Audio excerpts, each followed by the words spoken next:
15 octobre 1956, 6h45 du matin, le dîner chez Rosie, au coin de la 52e rue Ouest et de la 8e avenue, à Manhattan, New York.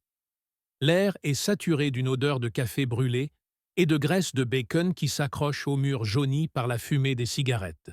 Dehors, la brume automnale effleure les pare-brises des taxis garés en épi, et le néon clignote encore faiblement dans la pénombre précédant l'aube. Viktor Ivanovitch Sokolov, alias William Fisher, pour les cercles intimes qu'il n'a jamais eus, pousse la porte vitrée qui teinte comme un avertissement discret. Ses pas sur le linoléum usé résonnent un peu trop fort dans le silence des premiers clients. Un livreur de journaux affalé sur le comptoir et une serveuse qui essuie mollement une tasse sans le regarder vraiment. Il s'assoit toujours à la même banquette, celle du fond près de la fenêtre embuée, où il peut surveiller la rue sans tourner la tête, et commande d'une voix basse, presque inaudible sous le bourdonnement du réfrigérateur. Le même, Rosie. Café noir, 2 œufs au plat, toast bien grillé, sans beurre. Rosie hoche la tête sans sourire, habituée à cette routine immuable depuis des mois, depuis que cet homme aux traits slaves discrets, aux cheveux grisonnants peignés en arrière, est devenu un pilier de son établissement vide. Victor allume une camelle sans filtre, tire une longue bouffée qui emplit ses poumons de nicotine âcre et fixe la vitre où se reflète son visage fatigué, se demandant pour la 1000e fois si le reflet cache un regard étranger derrière lui. Le FBI, depuis 3 semaines, a noté tout cela dans le dossier Lily. Heure d'arrivée précise à la minute près, commande identique, durée exacte de la consommation, 22 minutes. Marque de cigarette jetée dans le cendrier de la banquette avec le mégot mâchonné jusqu'au filtre. L'agent spécial Harold Thompson, planqué dans une Ford banalisée de l'autre côté de la rue, chronomètre chaque geste à travers ses jumelles, son crayon grattant fébrilement son carnet sous la lumière froide du tableau de bord. Sujet arrive 06 45. Camel allumée à 06 47. Départ estimé 07 07. La paranoïa de Victor commence là, dans ce dîner anodin, où le tic-tac de l'horloge murale semble soudain synchronisé avec un pouls invisible. Un réseau de fils tendus autour de lui par le bureau. Il sort à 7h07 précise, pliant son New York Times sous le bras, toujours la même édition, achetée au kiosque d'en face à 7h05, et s'engage dans la 52e rue vers l'est, marchant d'un pas mesuré, 110 pas par minute, comme un métronome humain que les agents du contre-espionnage du FBI ont appris à anticiper. Les feuilles mortes crissent sous ses semelles usées, et il s'arrête brièvement devant la vitrine d'un barbier fermé, feignant d'ajuster son chapeau fedora gris, mais en réalité balayant du regard les reflets des voitures stationnées, cherchant la silhouette immobile d'un taille ou le clignotement d'un phare trop régulier. Vous hésitez une seconde de trop devant cette vitrine, Victor, sentant le poids d'yeux invisibles qui perce la brume, sachant que changer de routine maintenant serait admettre la peur, et la peur est le premier fil qui se défait dans le tissu d'une couverture. Derrière lui, à 2 pâtés de maison, la Ford de Thompson suit à distance, passant lentement sans accélérer, tandis qu'un second agent, dans une Buick noire, prend le relais au croisement suivant. Roulement standard de surveillance du bureau, mis en place après le signalement anonyme d'un défecteur finlandais nommé Reino, qui a murmuré à un contact CIA. L'espion de Brooklyn, il boit toujours son café chez Rosie à l'aube. Victor atteint son atelier de peinture au 252 rue Fulton, à Brooklyn, à 7h42, exactement comme chaque jour ouvrable depuis 6 mois. Il déverrouille la porte grinçante du sous-sol, descend les marches humides où l'odeur de térébenthine et de toile vierge se mêle à celle de moisie, et allume la lampe à abat-jour verdâtre qui projette des ombres longues sur les chevalets inachevés.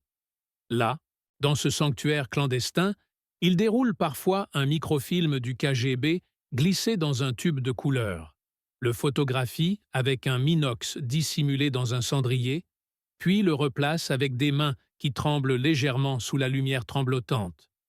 Mais aujourd'hui, comme hier, il peint simplement un paysage urbain banal, conscient que ses toiles servent de couverture pour des rendez-vous codés. Un coup de pinceau trop appuyé signifie dead drop prêt, une ombre floue, surveillance confirmée. Le bourdonnement fluorescent du plafonnier semble amplifier le silence, ponctué seulement par le grattement du pinceau et le tic distant d'une horloge invisible. À 11h55, Victor range ses outils avec une précision chirurgicale, lave ses pinceaux dans l'évier rouillé où l'eau goutte en un rythme hypnotique et sort pour son déjeuner rituel. Direction le parc Washington Square, à pied via le métro BMT à la station Hoyt-Schermerhorn. Billet toujours acheté à la machine à 12h03. Les agents du FBI, équipe Alpha en planque près de l'atelier depuis l'aube, notent le départ. Sujet direction sud. Horaire nominal. Dans le métro bondé, Victor se colle au pilier central, évitant les miroirs des wagons, inhalant l'odeur de sueur et de métal chaud, son pouls s'accélérant à chaque station où un passager semble s'attarder trop longtemps sur le quai. Vous sentez-le, ce regard qui glisse sur votre nuque comme une lame froide, ce bruit de semelle qui s'arrête quand les vôtres avancent, et pourtant vous maintenez le cap, car dévier signifierait rompre le fil invisible qui vous relie à Moscou. À 12h28, il émerge à Washington Square, le banc numéro 17 sous le grand sycomore, face à l'Arc de Triomphe. Il s'assoit, déplie son journal à la page des petites annonces, paragraphe 4, ligne 7. Vente urgente, cadre doré, 5e rue, 19h. Et glisse une enveloppe cirée sous le banc, camouflée dans une fissure du bois pourri. 3 minutes, pas plus. Puis il se lève, achète un hot-dog au vendeur ambulant à 12h34, le mâche lentement en marchant vers la fontaine, jetant les restes dans une poubelle précise, toujours la même, où le FBI fouillera plus tard, trouvant des fibres de papier correspondant à des messages codés. Thompson, posté sur un banc adjacent déguisé en SDF avec un journal froissé, compte les secondes. Dead drop exécuté. Hot dog consommé. Poubelle d'Herbal 3 vidée à 13h15 par équipe bêta. La routine se répète, implacable, semaine après semaine. Mardi et jeudi. Dead drop au parc. Lundi. Appel codé depuis une cabine de la 9e avenue à 18h12, préfixe pluie de main signifiant microfilm prêt. Vendredi. Pressing chinois rue Canal, où il dépose ses costumes gris avec une doublure spéciale pour cacher des pellicules. Les nuits s'étirent dans l'appartement exigu du 135 rue X, à Brooklyn Heights, un 2 pièces anonyme loué sous le nom de Émile Goldfuss, meublé d'un lit étroit, d'une table bancale et d'une radio à lampe qui grésille les ondes courtes de Moscou quand la propagande soviétique perce le statique. À 22h17 chaque soir, Victor tire les rideaux jaunis, allume une lampe de chevet qui bourdonne comme un essaim lointain et s'assoit à son Underwood portable, tapant des rapports codés. Opérateur Lily confirme transmission Doc Oni. Routine intacte. Les lettres claquant dans le silence comme des coups de feu étouffés. Il écoute alors la rue. Le ronronnement d'une voiture qui passe trop lentement, le claquement d'une portière retenue, l'écho d'un pas qui hésite sur le trottoir. La paranoïa s'insinue, suffocante. Une cigarette après l'autre, camel jusqu'au filtre calciné entre les doigts jaunis, la cendre tombant en flocons sur le lino craquelé. Vous fixez le téléphone muet sur le mur, sachant qu'il est sur écoute depuis des mois. Le FBI a posé les wiretaps le 2 octobre, après le débriefing de Reino Ayanen au Safe House de Fort Meade. Et chaque sonnerie tardive, comme celle de 23h04 cette nuit-là, vous fait bondir, cœur battant, décrochant, pour entendre seulement une respiration haletante avant la coupure. « Qui est-ce » murmurez-vous dans le vide, mais la ligne est morte. Et dehors, dans la DeSoto noire garée en double fil, l'agent Marty Gleason ajuste son casque audio. Appel entrant anonyme, durée 12 secondes, respiration masculine. Les habitudes deviennent des chaînes. Le pressing de Madame Ling, où il récupère ses costumes à 17h45 chaque vendredi, laissant une pièce de 25 cents de trop dans la boîte. Trace monétaire notée par un informateur du bureau. Le supermarché A&P de la 4e rue, où il achète invariablement une boîte de flocons Quaker, un pot de café Maxwell House et du lait entier, payant en billets de 1 $ froissé, son panier suivant toujours le même parcours des allées, chronométré à 8 minutes 42 par les acheteurs sous couverture. Les semaines se mutent en un lent étranglement psychologique. Victor commence à varier, ou du moins à le croire.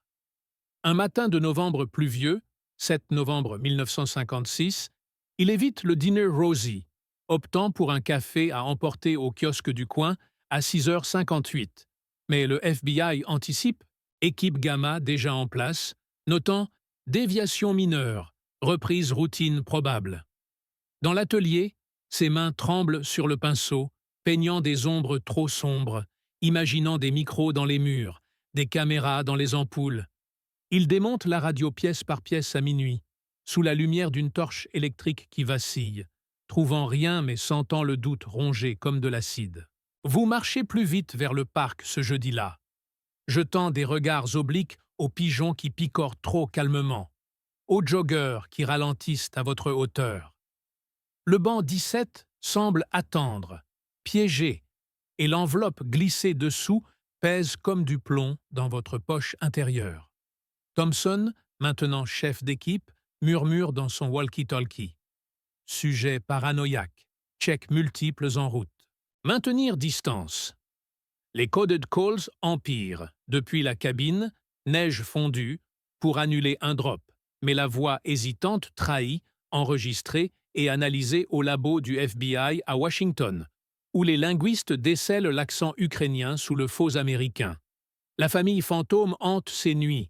Une épouse à Moscou qu'il n'a pas vue depuis 1948. Un fils dont les lettres codées arrivent via Ottawa. Et la culpabilité suinte comme la sueur froide sur son front quand il fixe le plafond craquelé, imaginant leur visage dans les fissures. Décembre approche, la neige fondant en flaques sales sur les trottoirs de Brooklyn. Le 14 décembre 1956, 18h12, Victor entre dans la cabine de la 9e avenue, compose le numéro de son contrôleur KGB à l'ambassade soviétique. Prétexte commercial. Murmure « cadre doré disponible, inspection urgente ». Code pour microfilm ONI volé des chantiers navals de Norfolk. La ligne crépite, statique comme un avertissement, et au bout, une voix familière répond « confirmé routine ». Mais Victor raccroche trop vite, sentant le regard d'un passant qui s'attarde. De l'autre côté de l'Atlantique, le centre de Moscou approuve, ignorant que le FBI intercepte tout via les lignes compromises par un agent double.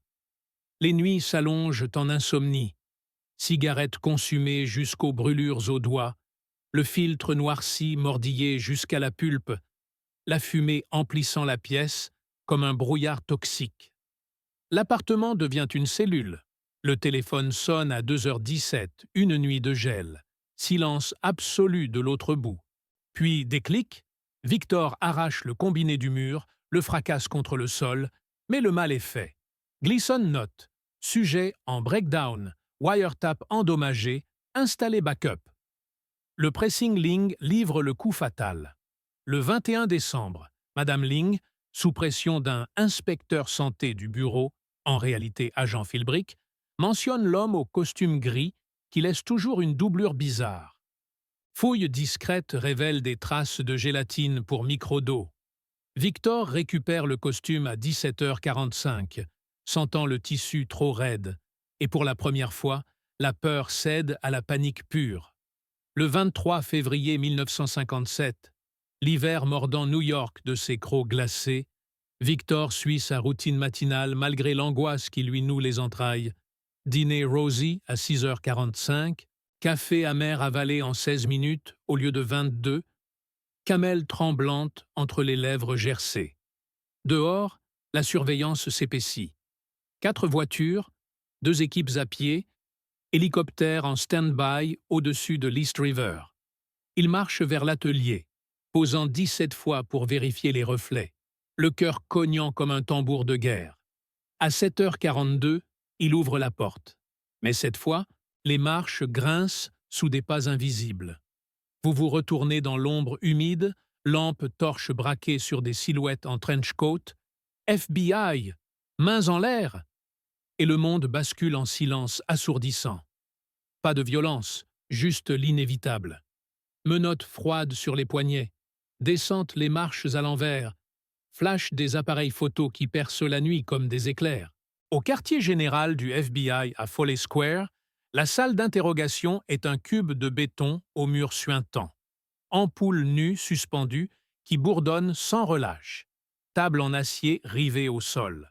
Cendrier vide où Victor demande une camelle qu'on lui refuse. Les agents entrent et sortent, Thompson en tête. On sait tout, Fisher. Vos cafés chez Rosie, vos bancs au parc, vos appels codés. Vos habitudes vous ont livré. Silence étiré, minutes qui s'écoulent comme des heures.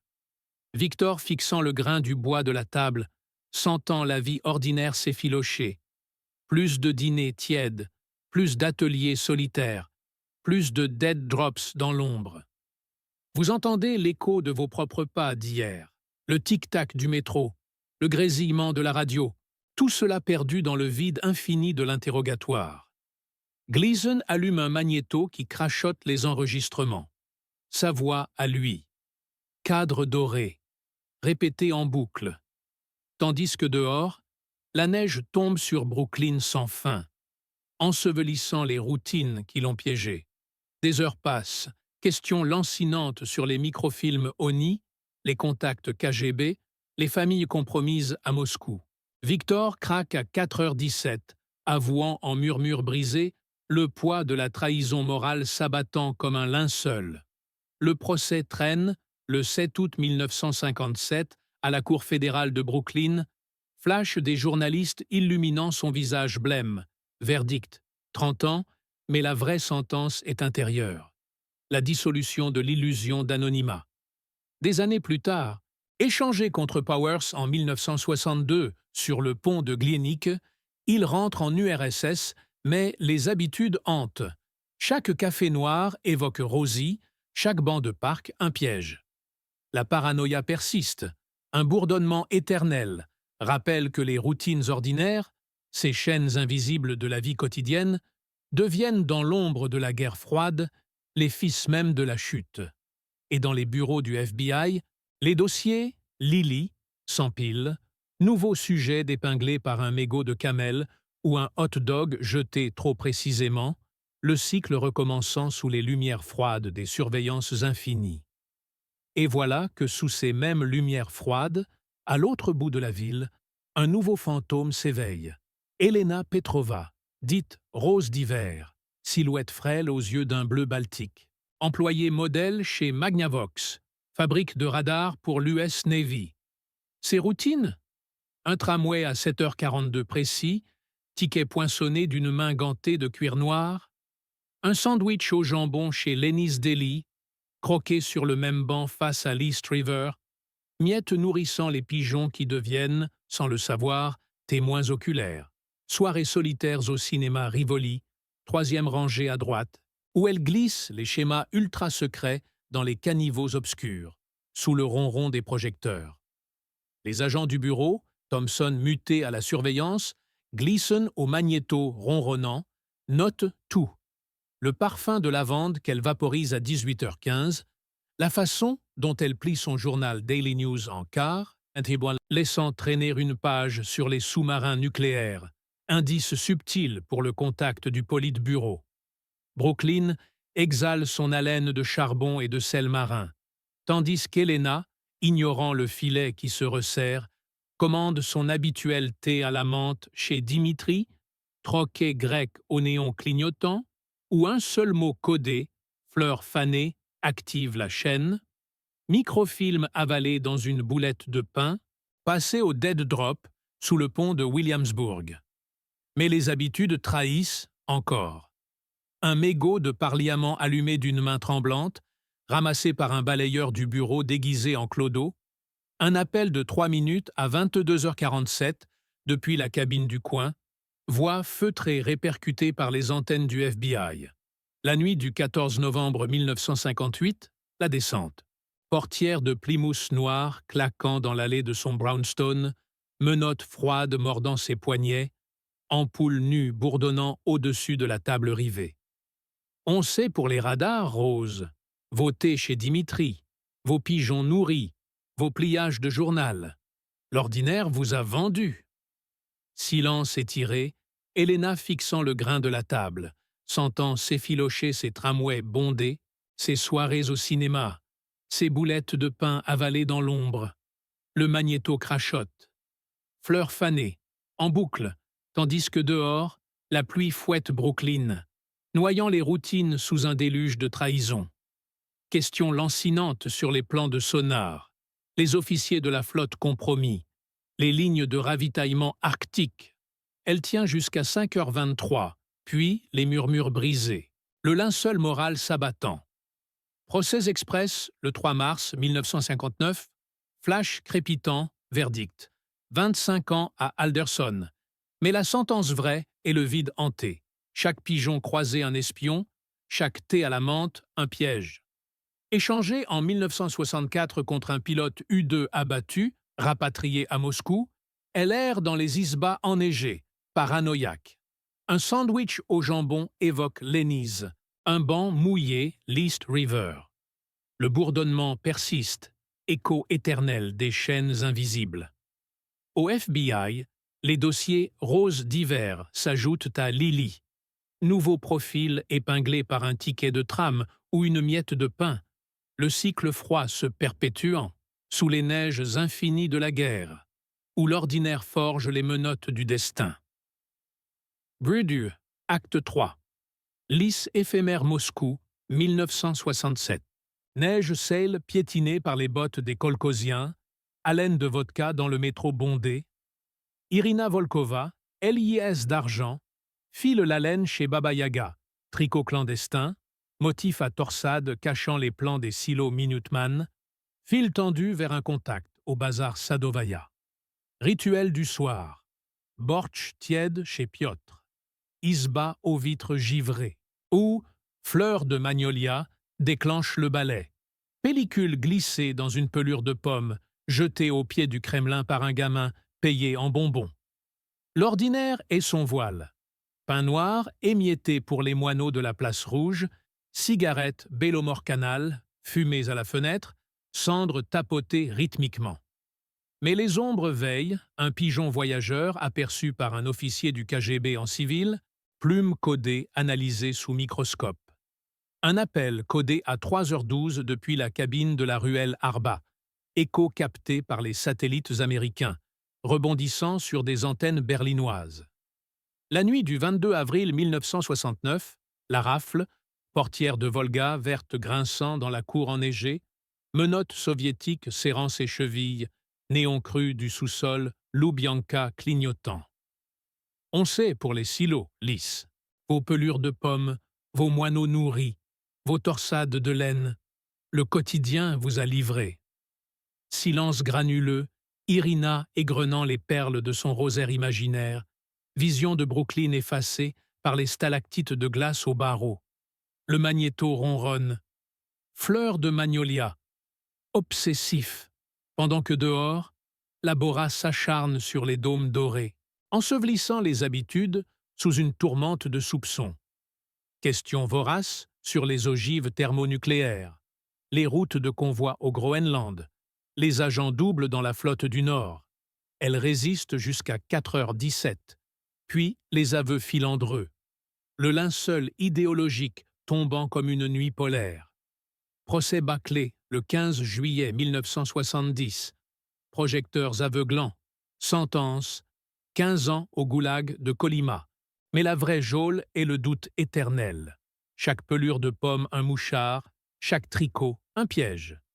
Échangée en 1973 contre un diplomate CIA piégé à Prague, rapatrié à Washington sous couverture, elle hante les dîners de Queens. Un thé à la menthe ravive Dimitri, Un banc sous la pluie, l'East River. Le tic-tac persiste, relique des chaînes forgées dans le banal. Au KGB, les chemises, liesses d'argent, s'empilent sur rose d'hiver. Nouveau suspect, épinglé par une miette de bortsch ou un fil pendu. La roue glacée tournant sans fin sous les aurores boréales de la guerre, où le quotidien tisse les toiles du châtiment.